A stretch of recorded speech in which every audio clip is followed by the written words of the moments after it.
Same smarter school के इस YouTube channel पर आपका स्वागत है। आज हम क्लास 7 की साइंस का पेज नंबर सेकंड एक बार फिर से रीड करेंगे। पेज नंबर सेकंड सेल्स के बारे में है और सेल्स के बारे में हमने आपको पिछली क्लास पे रीड करवाया था और आप लोग सेल्स के बारे में जानते भी होंगे, थोड़ा बहुत आप लोग जानते होंगे। हम एक बार फिर से आपको रिपीट करते हैं। You have seen that the buildings are made of bricks. आप लोगों ने देखा होगा कि जो बिल्डिंग होती है वो किसके द्वारा बनी हुई होती है? ब्रिक्स यानी ईंटों के द्वारा बनी हुई होती है। सिमिलरिटीज, जैसे बिल्डिंग ईंटों के द्वारा बनी होती है, ऐसे किसी भी ऑर्गेनिज्म यानी कि जो जीव जंतु होते हैं, एनिमल्स होते हैं या प्लांट्स होते हैं, ऑर्गेनिज्म होते हैं, उनकी जो बॉडी होती है वो सेम ऐसे सेलों के द्वारा बनी होती है। जैसे एक घर को बनाने के लिए ब्रिक्स की जरूरत पड़ती है, ठीक उसी प्रकार कोई भी ऑर्गेनिज्म जो बनता है वो किससे बना होता है? सेल से बना होता है। यानी हम ये कह सकते हैं कि सेल्स किसी भी ऑर्गेनिज्म की सबसे स्मॉलेस्ट यूनिट है, यानी सबसे छोटी इकाई है। Made of tiny unit called cell. इसको हम क्या बोलते हैं? सेल बोलते हैं। Cells can be seen only under the microscope. Cell को हम सिर्फ और सिर्फ माइक्रोस्कोप के द्वारा ही देख सकते हैं, इसको हम नग्न आंखों के द्वारा नहीं देख सकते। Some organism are made of only one cell. कुछ जो सूक्ष्म जीव होते हैं, ऑर्गेनिज्म मींस होता है जीव, लेकिन सम ऑर्गेनिज्म यानी कि जो सूक्ष्म जीव होते हैं are made of only one cell, जो केवल एक सेल के द्वारा बने होते हैं। The cell is the enclosed by a thin outer body. जो उनकी जो बॉडी होती है आउटर यानी कि बाहरी, उनकी बाहरी कवर जो होता है वो एक बाउंड्री के द्वारा, एक वॉल के द्वारा क्या रहता है? वो क्लोज रहता है। Called the cell membrane.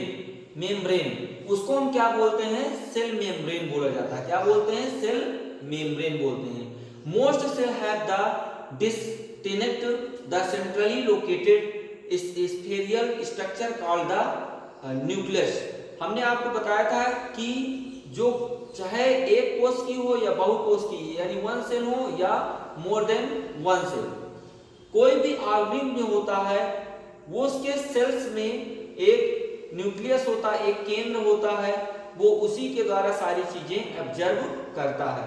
The nucleus is the surrounded by a jelly like the substance is called the cytoplasm। उसके जो चारों तरफ जेली लाइक यानी कि जेली की तरह यानी चिपचिपा पदार्थ, जेली मींस क्या होता है? एक प्रकार का जो चिपचिपा पदार्थ होता है उसको हम जेली कह सकते हैं, या फिर क्या क्या क्या बोल सकते हैं? साइटोप्लाज्म। क्या बोलते हैं? साइटोप्लाज्म। इसी को हम बोल सकते हैं जीव द्रव्य। क्या बोलते हैं? जीव द्रव्य। अब इसके बाद हम leaves carbon dioxide from air is taken। ये क्या करते हैं? कार्बन डाइऑक्साइड फ्रॉम एयर, ये हवा से कार्बन डाइऑक्साइड लेते हैं in through the tiny process present on the surface of the leaf. ये वहां से कार्बन डाइऑक्साइड यानी कि जो छोटे छोटे पोर्स होते हैं, यानी छोटे छोटे जो छिद्र होते हैं, वहां से ये कार्बन डाइऑक्साइड लेते हैं। By the ground cell such pores are called the stomata. इसको हम क्या बोलते हैं? स्टोमेटा। स्टोमेटा मींस होता है जो पत्तों में या पत्तियों में छोटे छोटे छिद्र होते हैं, उनको हम क्या बोलते हैं? स्टोमेटा बोलते हैं। Boojho want to water and the minerals absorb by the root read the leaves. यानी बूझो जानना चाहता है कि how water and the minerals absorb by the root, यानी कि जड़ों के द्वारा वो कैसे एब्जॉर्ब होता है, कैसे वहां तक पत्तियों तक जो है वाटर पहुंचता है। वाटर एंड मिनरल्स आज the transported the leaf by the वीजल। वीजल means होता है केस के समान, यानी केस नलिका उनको हम कह सकते हैं। वीजल मींस क्या होता है? केस नलिका। केस नलिका जो होती है उसके द्वारा क्या होता है? मिनरल्स और वाटर ट्रांसपोर्ट होता है, यानी कि जड़ से ऊपर तक लीव्स तक इन्हीं वेजल के द्वारा पहुंचता है। लाइक द पाइप, ये कैसे होते हैं, एक पाइप की तरह होते हैं, जैसे मैंने आपको कल भी बताया था कि ये जो है एक प्रकार का पाइप होता है, लेकिन ये पाइप ऐसा नहीं है जो आपके घरों में पाइप रहता है। ये इतना पतला होता है, जैसे हमारे बाल पतले होते हैं, बालों से भी ज्यादा ये पतले होते हैं, और इन्हीं के माध्यम से वाटर और जो है मिनरल्स वहां तक पहुंचता है, इनके ब्रांच और लीव्स तक पहुंचता है। They form the continuous path of the passes, इन्हीं के द्वारा पासेस, यानी कि इन्हीं के द्वारा क्या होता है, पाथ, इन्हीं मार्गों के द्वारा, इन्हीं के द्वारा जो वाटर और मिनरल्स क्या होता है आगे बढ़ता है या पास होता है। For the nutrients to reach the leaf, और पत्तियों तक पहुंचता है। You will learn about the transport of the materials in the plant in chapter 11. Paheli want to know that is so the special about the leaves that they can synthesis food but other part of the plant cannot. Paheli want to know, जानना चाहती है what is so special, उनके पास क्या special होता है about the leaves, पत्तियों पर, that may can be the synthesis food but other part of the plant cannot. यानी कि सिर्फ पत्तियों में भोजन, उनके पास क्या स्पेशल होता है जो सिर्फ पौधों की पत्तियों पर ही भोजन बनता है, और प्लांट के अदर पार्ट में भोजन क्यों नहीं बनता। ये कौन जानना चाहता है, ये पहेली जानना चाहती है, और आप भी शायद जानना चाह रहे होंगे। चलिए हम बताते हैं कि क्यों नहीं अदर पार्ट में फूड इनके बनता है। देखिए, the leaves have a green pigment. The leaves have green pigment. यानी कि जो पत्तियां होती हैं वो किस कलर की होती हैं, हरे रंग की होती हैं। पिगमेंट मीन्स होता है कलर, ठीक है ना, या रंग कह सकते हैं, वो हरे रंग की होती हैं। कार्ड उसको हम क्या बोलते हैं, क्लोरोफिल बोलते हैं। क्या बोलते हैं, क्लोरोफिल। और पौधे के जो अदर पार्ट में होता है उसमें क्लोरोफिल नहीं पाया जाता, जिसके कारण प्लांट के अदर पार्ट में फूड नहीं बन सकता। आप लोगों के समझ में आया क्यों फूड लीव्स में ही बनता है, क्योंकि वहां पर क्या पाया जाता है, ग्रीन पिगमेंट, जिसको हम क्या बोलते हैं, क्लोरोफिल। अब क्लोरोफिल के ही कारण क्या करते हैं, पौधे अपना भोजन बना पाते हैं। It help leave to the capture to energy of the sunlight. इन्हीं की मदद से ये जो क्लोरोफिल होता है ग्रीन लीव्स में, ये क्या करती है, सनलाइट को कैप्चर करती है। कैप्चर मीन्स होता है उनको पकड़ना या उनको ग्रहण करना। This energy use to the synthesis means होता है प्रिपेयर। सिंथेसिस मीन्स क्या होता है, प्रिपेयर करना या बनाना।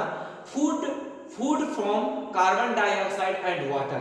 वो क्या करते हैं, कार्बन डाइऑक्साइड और वाटर और सनलाइट की मदद से क्या करते हैं, सिंथेसिस जिसको बोलते हैं, एनर्जी सिंथेसिस, यानी कि सन की लाइट से ये क्या करते हैं, फूड का निर्माण करते हैं। Since the synthesis of the food accrue the presence of the sunlight, यानी कि सनलाइट की उपस्थिति में कार्बन डाइऑक्साइड और प्लस आपका वाटर लेकर ये क्या करते हैं, फूड को प्रिपेयर करते हैं या सिंथेसिस करते हैं, बनाते हैं। It is called the photosynthesis. इसको हम क्या बोलते हैं, फोटोसिंथेसिस। क्या बोलते हैं, फोटोसिंथेसिस। फोटोसिंथेसिस मींस होता है पौधे जो भोजन बनाने की जो प्रोसेस होती है उसको हम क्या बोलते हैं, फोटोसिंथेसिस बोलते हैं। फोटो मींस होता है लाइट, सिंथेसिस मींस क्या करना, प्रिपेयर यानी तैयार करना, टू कंबाइन यानी कि मिला के तैयार करना। So we find the chlorophyll, sunlight, carbon dioxide and water are the necessary to carry out of the process of the photosynthesis.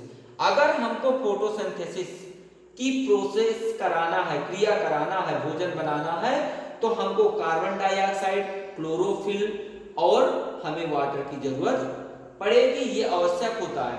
It is the unique process on the earth. ये पूरे संसार में एक यूनिक प्रोसेस होती है। The solar energy is the captured by the leaves. Solar energy को ये क्या करते हैं, कैप्चर करते हैं, ये लीव्स, इनकी जो पत्तियां होती हैं, कैप्चर करते हैं and store in the plant in the form of the food. और ये क्या करती है, फूड को स्टोर करती है पत्तियों में। ये फूड क्या हो जाता है, स्टोर हो जाता है, पत्तियों में बनता है। इसके बाद ये जाके एक फ्लावर्स या फ्रूट्स के रूप में ये क्या होता है, इकट्ठा हो जाता है, स्टोर हो जाता है। Thus the sun is the unlimited source of energy for all living organism. जैसा कि आप जानते हैं कि ये एक अनलिमिटेड सोर्स है एनर्जी का, जो कभी भी खत्म नहीं हो सकता। यह सभी ऑर्गेनिज्म यानी सभी जीवों के लिए ये महत्वपूर्ण है, जिंदा रहने के लिए महत्वपूर्ण है। कैन यू इमेजिन, क्या आप इमेजिन कर सकते हैं, in the absence of the photosynthesis, अगर फोटोसिंथेसिस की क्रिया ना हो तो क्या आप इमेजिन कर सकते हैं कि अर्थ रहेगी, कोई भी नहीं रहेगा यहाँ पर। अगर फोटोसिंथेसिस की प्रोसेस नहीं होगी तो फूड प्रिपेयर नहीं होगा, फूड प्रिपेयर नहीं होगा तो कोई भी एनिमल्स जिंदा नहीं रह सकता। In the absence of the photosynthesis, where would not be any plant, the survival of the almost all living organisms directly or indirectly depend upon food made by the plant beside oxygen, which is the essential for the several. In the absence of, यानी कि अगर हम ये photosynthesis की क्रिया ना हो, where would not be any plant, किसी भी पौधे में ये क्रिया ना हो, the several of the almost the living organisms would directly or indirectly depend, ये डायरेक्ट और इनडायरेक्ट यानी कि सीधे रूप से या प्रत्यक्ष रूप से अप्रत्यक्ष रूप से ये इन्हीं के ऊपर, प्लांटों के ऊपर डिपेंड रहते हैं। Beside oxygen is the essential for the survival. और सबसे महत्वपूर्ण बात ये है कि जब ये प्रोसेस होती है तो उसमें कार्बन डाइऑक्साइड पौधे लेते हैं और क्या छोड़ते हैं, ऑक्सीजन निकालते हैं, जो कि हमारे लिए महत्वपूर्ण है। हमारे लिए क्या, कोई भी दुनिया का ऑर्गेनिज्म या एनिमल्स बिना ऑक्सीजन के सरवाइव नहीं कर सकता, जिंदा नहीं रह सकता। अब इसके बाद हम beside leaves photosynthesis also take place in other green part of the plant. Beside leaves यानी कि हम साइड में अगर देखें, photosynthesis also take place in the other green part of the plant in the green stem and the green branches. देखते हैं तो कुछ स्टेम्स होती हैं वो जो ग्रीन होती हैं, एंड ग्रीन ब्रांचेस, और उनकी शाखाएं भी क्या होती हैं, ग्रीन होती हैं। The desired plant have the skill और the smell like in the leaves of the reduce loss of the water. ये उन्हीं के द्वारा जो वाटर पहुंचता है उन्हीं के द्वारा क्या हो जाता है, ये लीव्स के द्वारा या उनके स्टेम के द्वारा या ब्रांचेस के द्वारा वाटर क्या होता है, लॉस होता है गर्मियों के समय में। डिजायर्ड जैसे जब सूखा होता है तो उस समय उनसे निकलता रहता है। These plants have the green stem with the carry of the photosynthesis। और यही जो फोटोसिंथेसिस की जो क्रिया होती है, ये स्टेम के द्वारा वाटर या मिनरल्स वहां तक लीव्स तक पहुंचता है। All of living organisms in the produce during the photosynthesis or of all living organisms, यानी जितने भी लिविंग ऑर्गेनिज्म हैं यानी जिंदा जीव हैं, is the produce during photosynthesis। in the absence of the photosynthesis life would be the impossible on earth। अगर ये प्रक्रिया ना हो फोटोसिंथेसिस की तो दुनिया में कोई भी नहीं रह पाएगा, क्योंकि सभी ऑर्गेनिज्म के लिए ऑक्सीजन महत्वपूर्ण है। अगर ऑक्सीजन उसको नहीं मिलेगी तो वो सर्वाइव इस वर्ल्ड में नहीं रह सकता, ये एक इम्पॉसिबल वर्ड है। During photosynthesis chlorophyll containing cell of the leaves. देखिए फोटोसिंथेसिस के दौरान chlorophyll containing cell of leaves, जो उनके सेल्स के लीव्स के जो सेल्स होते हैं कोशिका होती है, in the presence of the sunlight, उसको सनलाइट को क्या करते हैं, एब्जॉर्ब करते हैं, यूज द कार्बन डाइऑक्साइड को and water to the synthesis carbohydrate. The process can be the presented and the equation carbon dioxide, water, sunlight, chlorophyll and the carbohydrate, oxygen, chlorophyll। अब देखिए हम इसको थोड़ी से समझते हैं, ये कैसे फूड ये लीव्स के द्वारा कैसे, ये हमारा क्या है, क्लोरोफिल।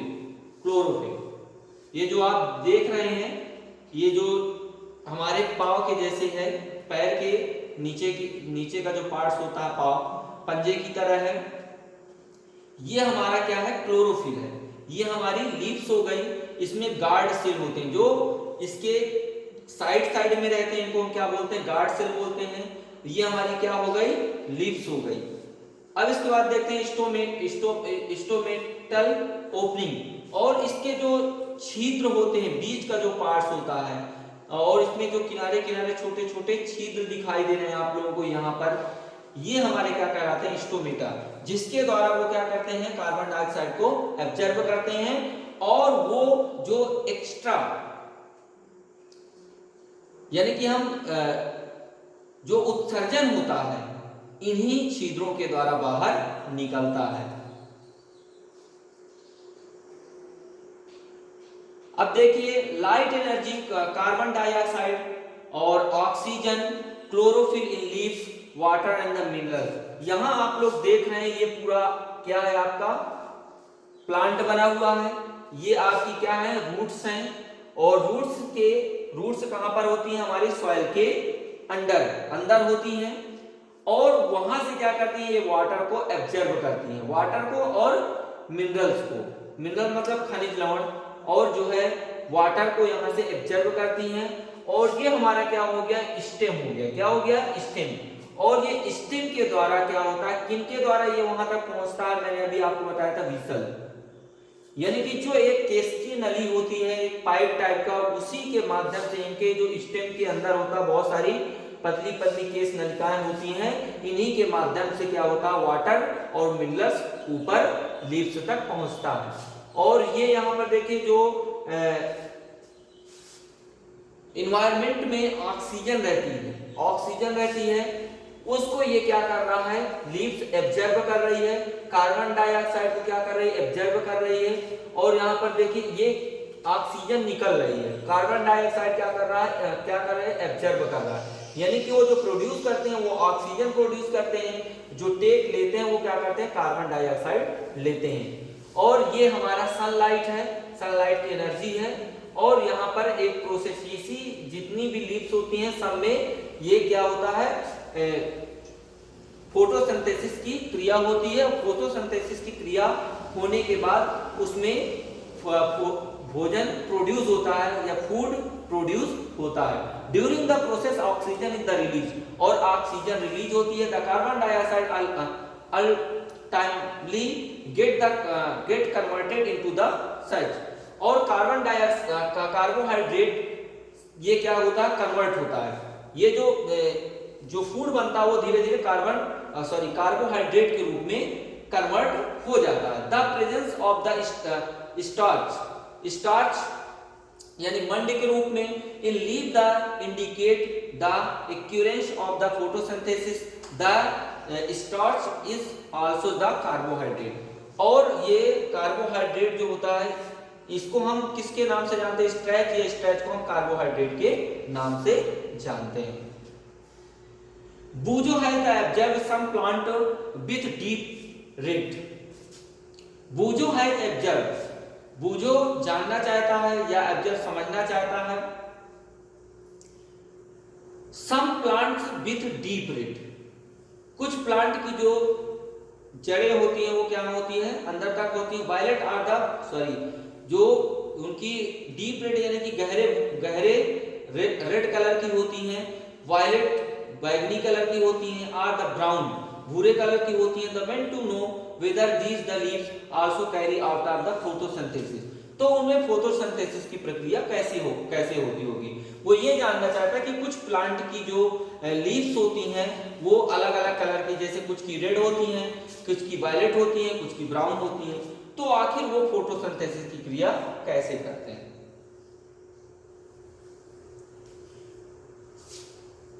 अब हम देखेंगे activities number 1.1, the two pot plant of the same kind keep one in the dark or in the blank box are the 72 hours and the other in.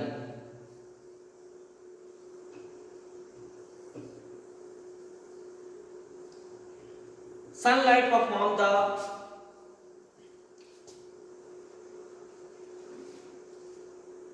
Lodine test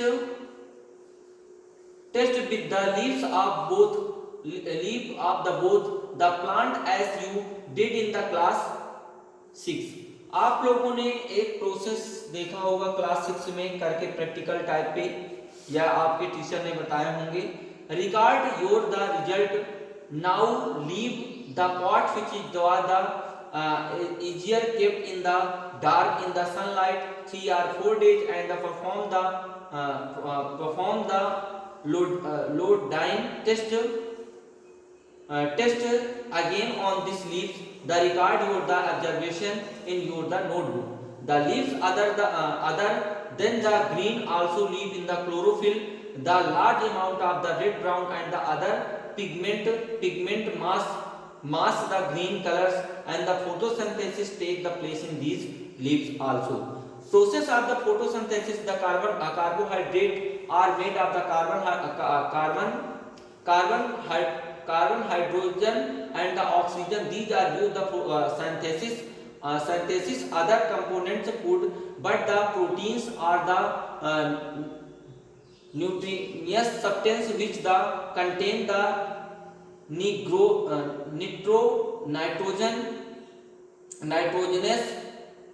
nitrogenous form. Where do the plant obtain the nitrogen? Recall that the nitrogen is the present in the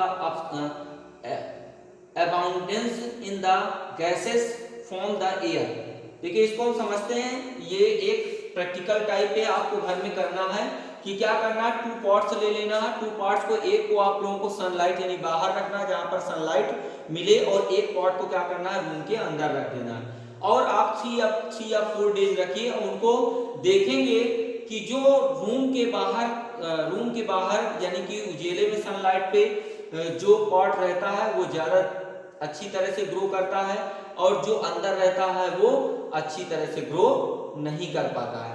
इसके अलावा हम जो ये process photosynthesis की पढ़ रहे हैं, तो देखिए इसमें क्या है कि नाइट्रोजन जो सबसे ज्यादा एयर, जो जितनी भी एयर रहती हैं जो एटमॉस्फेयर में प्रेजेंट रहते हैं, सबसे ज्यादा नाइट्रोजन उसमें प्रेजेंट रहती है। लगभग 78% नाइट्रोजन गैस होती है, और नाइट्रोजन गैस, और इसके बाद ऑक्सीजन 21% होती है, और 1% पे सारी अदर गैसेस होती हैं। तो पौधों को नाइट्रोजन गैस की भी क्या जरूरत पड़ती है, नीचे से उनको नाइट्रोजन गैस की जरूरत पड़ती है। Recall that the nitrogen the present in the absent in the gases form in the air, however the plant can not absorb the nitrogen in this form. देखिए वो लोग जो प्लांट्स होते हैं उनको वो कभी भी एटमॉस्फेयर से कभी भी नाइट्रोजन गैस नहीं लेते हैं। क्यों? क्योंकि वो नाइट्रोजन जो सॉइल के अंदर होती है उस नाइट्रोजन को क्या करते हैं, वो एब्जॉर्ब करते हैं। Plant can not be absorb the nitrogen in the form, soil has the certain the bacteria that the convert gases nitrogen. यानी कि जो सॉइल यानी मिट्टी में जो बैक्टीरिया होते हैं वो क्या करते हैं, धीरे धीरे वो क्या कर देते हैं, नाइट्रोजन में कन्वर्ट कर देते हैं।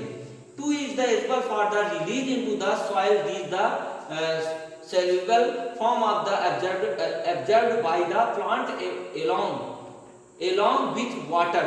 Also you the might have the seen the farmer adding the fertilizer rich in the nitrogen. अगर जो है सॉइल में नाइट्रोजन की मात्रा कम होती है तो जो फार्मर होते हैं वो किसका यूज करते हैं, फर्टिलाइजर का। फर्टिलाइजर मीन्स होता है खाद का यूज करके वो जो नाइट्रोजन कम होती है सॉइल में उसकी पूर्ति खाद यानी फर्टिलाइजर डालकर पूरी की जाती है। इन दिस वे इसमें the plant fulfil there the requirement. Plant जो है अपनी जो रिक्वायरमेंट होती है वो उसको फुलफिल करता, कंप्लीट करता।